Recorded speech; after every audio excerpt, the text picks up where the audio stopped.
തിരുവനന്തപുരം നന്ദൻകോട് കൂട്ടക്കൊലക്കേസിൽ ഏകപ്രതി കേതൽ ജിൻസൺ രാജയ്ക്ക് ജീവപര്യന്തം തടവും പിഴയും വിധിച്ച കോടതി വിധി തൃപ്തികരമാണെന്നും കുറഞ്ഞത് 30 വർഷത്തോളം കേതലിന് ജയിലിൽ കിടക്കേണ്ടി വരുമെന്നും public prosecutor advocate Dileep Sathyan. ജീവപര്യന്തമാണെങ്കിലും കൂടുതൽ കാലം ജയിലിൽ കിടക്കേണ്ട ശിക്ഷാവിധിയാണ് പുറത്തിറക്കിയിരിക്കുന്നത്.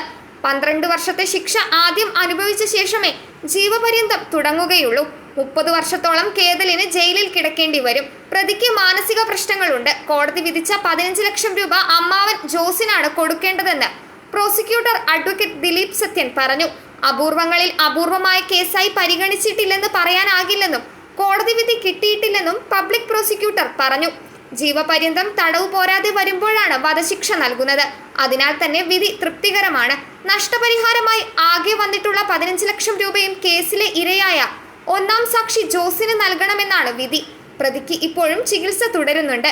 കാര്യങ്ങളടക്കം കോടതി പരിഗണിച്ചിരിക്കാമെന്നും അഡ്വക്കേറ്റ് ദിലീപ് സത്യൻ പറഞ്ഞു. ഇത് പ്രോസിക്യൂഷന്റെ വിജയമാണെന്ന് നന്ദൻകോട് കൂട്ടക്കൊലക്കേസ് അന്വേഷണ ഉദ്യോഗസ്ഥൻ പറഞ്ഞു. 4 പേരുടെ മരണമായതുകൊണ്ട് വധശിക്ഷയ്ക്ക് വേണ്ടി പബ്ലിക് പ്രോസിക്യൂട്ടർ വാദിച്ചു. കോടതിയുടെ വിലയിരുത്തലിൽ മറ്റൊരു വിധിയിലേക്കാണ് മാറിയതെങ്കിലും ജീവപര്യന്തത്തിൽ തന്നെ കാലാവധി കൂടുതൽ കിട്ടുന്നത് പ്രോസിക്യൂഷന്റെ വിജയമാണ്. കോടതി വിലയിരുത്തുമ്പോൾ പ്രതിയുടെ സാഹചര്യം, പ്രായം, അപൂർവങ്ങളിൽ അപൂർവമായ കേസിന്റെ പരിധിയിൽ വരുന്നതാണോ തുടങ്ങിയ കാര്യങ്ങളെല്ലാമാണ് കോടതി പരിശോധിക്കുന്നതെന്നും വിധി തൃപ്തികരമാണെന്നും അന്വേഷണ ഉദ്യോഗസ്ഥൻ പറഞ്ഞു.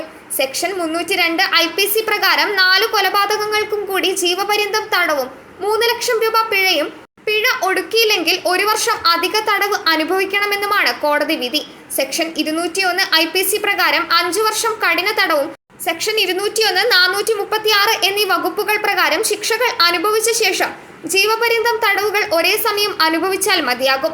പിഴ ഈടാക്കുന്ന തുക ഒന്നാം സാക്ഷിക്ക് നൽകേണ്ടതാണെന്നും കോടതി വിധിച്ചു. News desk മലയാളാക്ഷരം.